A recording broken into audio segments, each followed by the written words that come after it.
News और मैं हूं आपके साथ मनीषा सिंह। आज देश को अपना 15वां राष्ट्रपति मिल जाएगा और 18 जुलाई को राष्ट्रपति पद के लिए हुए मतदान के बाद आज 21 जुलाई को गुरुवार के दिन सुबह 11 बजे संसद भवन में मतगणना शुरू हो जाएगी। एनडीए से राष्ट्रपति पद की उम्मीदवार द्रौपदी मुर्मू की इस चुनाव में जीत की संभावना जताई जा रही है और लगभग तय मानी जा रही है। अगर द्रौपदी मुर्मू राष्ट्रपति चुनाव में जीत हासिल करती हैं तो वो देश की पहली आदिवासी महिला राष्ट्रपति बन जाएंगी। और आपको बताना चाहेंगे कि आज से 15 साल पहले 21 जुलाई के दिन देश को पहली महिला राष्ट्रपति मिली थी। दरअसल 15 साल पहले 21 जुलाई के ही दिन देश को प्रतिभा देवी सिंह पाटिल के रूप में पहली महिला राष्ट्रपति मिली थी। और अगर आज द्रौपदी मुर्मू ये चुनाव जीतती है तो एक बार फिर से इतिहास दोहराता हुआ नजर आएगा।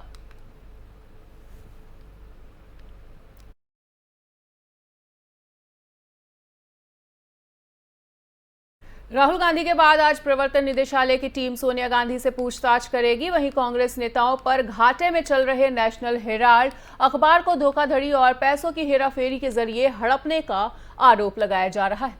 सोनिया गांधी सुबह 11:30 बजे आवास से निकलेंगी और लगभग 11:45 पर ईडी दफ्तर पहुंचेंगी। नेशनल हेराल्ड अखबार से जुड़े मनी लॉन्ड्रिंग केस में कांग्रेस अध्यक्ष सोनिया गांधी से पूछताछ करेगी। वहीं सेहत को देखते हुए प्रवर्तन निदेशालय से सोनिया गांधी को विशेष छूट भी मिली है। जरूरी दवाइयों के लिए समय समय पर ब्रेक भी दिया जाएगा। वहीं सोनिया को ईडी दफ्तर तक छोड़ने राहुल और प्रियंका गांधी जा सकते हैं।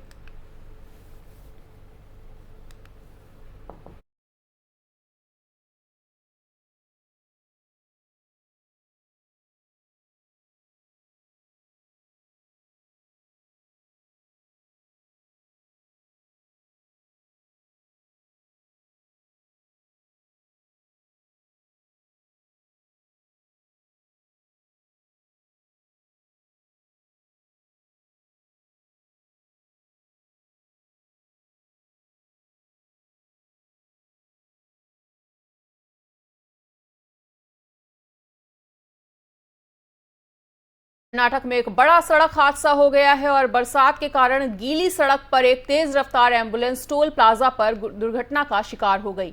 एम्बुलेंस में एक पेशेंट और 2 अटेंडेंट सवार थे। वहीं पुलिस के अनुसार राज्य के उडुपी जिले के बायंदूर तालुक के नजदीक शिटूर टोल बूथ पर इस हादसे में एम्बुलेंस में सवार 3 लोगों और इसके ड्राइवर की मौत हो गई है, जबकि 4 लोग गंभीर रूप से घायल बताए जा रहे हैं।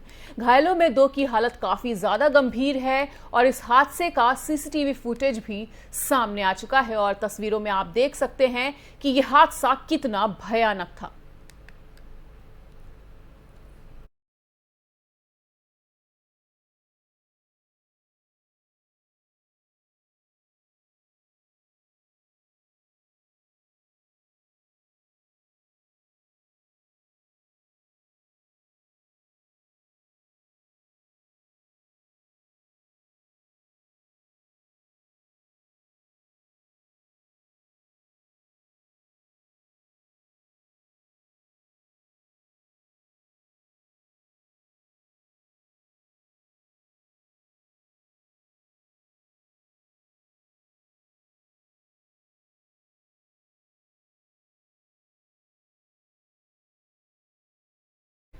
पहाड़ों पर बारिश आफत बनकर टूटी है। वहीं जम्मू कश्मीर से लेकर उत्तराखंड तक हाहाकार मचा हुआ है।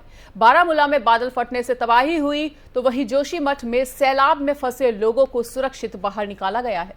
बारामूला के हमाम मरकूट गांव में बादल फटने के बाद अचानक आए सैलाब की वजह से बड़ी संख्या में टूरिस्ट रास्ते में फंस गए। वहीं बताया जा रहा है कि टूरिस्टों के साथ वो लोग भी फंस गए जो जंगल में काम करने गए थे।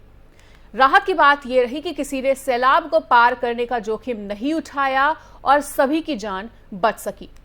हालांकि पानी के तेज बहाव की वजह से फसलों और पेड़ों को काफी ज्यादा नुकसान हुआ है, जिसके साथ भारी बारिश की वजह से आई डोडा जिले के कहारा इलाके में आई बाढ़ से जनजीवन काफी बुरी तरह से प्रभावित होता हुआ नजर आ रहा है।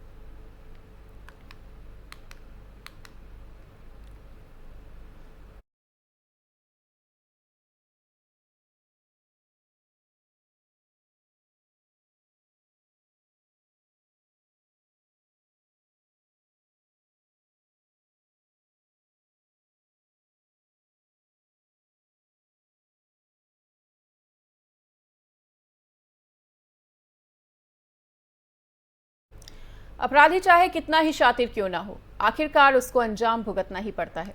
सिद्धू मूसेवाला पर गोली चलाने वाले शख्स को भी पंजाब पुलिस ने उसके अंजाम तक पहुंचा दिया है। अमृतसर में एक घर में छुपे दोनों शूटर्स को मुठभेड़ में ढेर कर दिया गया, जिस दौरान पंजाब पुलिस के 3 जवान घायल बताए जा रहे हैं। मुठभेड़ के दौरान एक टीवी चैनल के कैमरामैन के पैर में भी गोली लगी, जिसके बाद कैमरामैन को अस्पताल में भर्ती कराया गया है।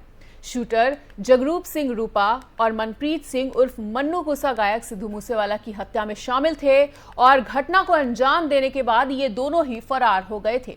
आज दोनों के भगना गांव में छिपे होने की सूचना मिलने के बाद पंजाब पुलिस ने इलाके की घेराबंदी की, जिसके बाद दोनों तरफ से मुठभेड़ शुरू हो गई। करीब 4 घंटे तक चले ऑपरेशन के बाद दोनों को ढेर किया गया। वहीं मौके से एक AK-47 और पिस्तौल भी बरामद की गई थी।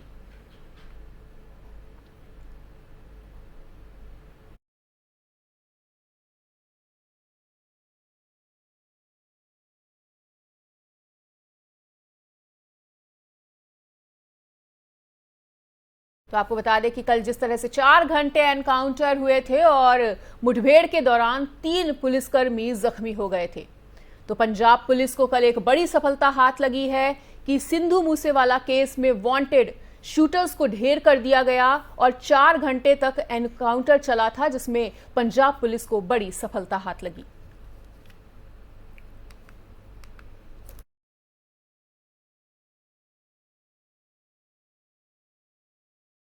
केंद्रीय मंत्री अनुराग ठाकुर ने विपक्ष के हंगामे पर प्रतिक्रिया दी है और उन्होंने कहा है कि विपक्ष के पास कोई मुद्दा नहीं है और उन्होंने आगे क्या कुछ कहा है, सुनिए। मुद्दाविहीन है।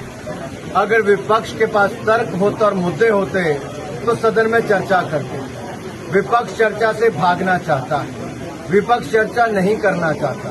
मैं तो यही कहना चाहता हूं, ये केवल झूठ फैलाकर कुछ राजनीतिक दल हैं जिन्होंने कह दिया कि जाति की सूचना मांगी जा रही है, जातिवाद फैलाया जा रहा है। शायद उनका ज्ञान कम है और वो केवल जनता को गुमराह करने का काम और अराजकता फैलाने का काम ऐसे कुछ आम आदमी पार्टी के नेता भी करते हैं। अगर विपक्ष के पास तर्क होता और केंद्रीय मंत्री स्मृति ईरानी ने कांग्रेस नेता और अमेठी के पूर्व सांसद राहुल गांधी पर निशाना साधा है और उन्होंने कहा है कि राहुल गांधी ने अमेठी के सांसद रहते हुए संसद में एक सवाल तक नहीं पूछा। में गतिरोध पैदा करने वाले नेताओं के सरगना संसद में चर्चा न हो, संसद की कार्रवाई स्थगित हो, इसके रचनाकार राहुल गांधी से आज भारतीय जनता पार्टी के कार्यकर्ता पूछना चाहेंगे कि आपने अपने संसदीय इतिहास में लोकसभा में कितने प्राइवेट मेंबर बिल इंट्रोड्यूस किए, जिन्होंने अमेठी के सांसद होने के नाते आज तक अमेठी के सांसद के नाते एक प्रश्न न किया हो, जिन्होंने अमेठी छोड़कर वायनाड जाने के बाद 2019 के शीतकालीन सत्र में 40% से भी कम की अटेंडेंस रखी हो, जिनका पूरा राजनीतिक जीवन संसदीय परंपराओं का अपमान करते बीता हो, आज वो संसदीय कार्रवाई, संसद में डिबेट, संसद में डिस्कशन ना हो, इसके लिए अपने आप को समर्पित कर रहे हैं। भारत की संसद भारत की अपेक्षाओं का, आकांक्षाओं का प्रतीक है। भारत की जनता ये चाहती है कि संसद में उन विषयों पर, मुद्दों पर चर्चा हो जो भारत के लिए और भारत के हर नागरिक के लिए महत्वपूर्ण है।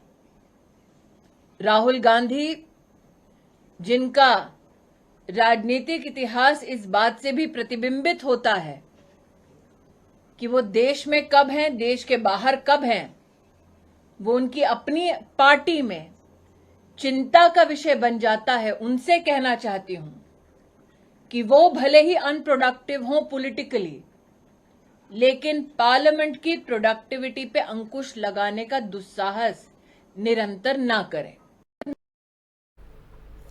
और फिलहाल इस वक्त के बुलेटिन में इतना ही। पर देश और दुनिया की बाकी खबरों के लिए देखते रहिए FM न्यूज।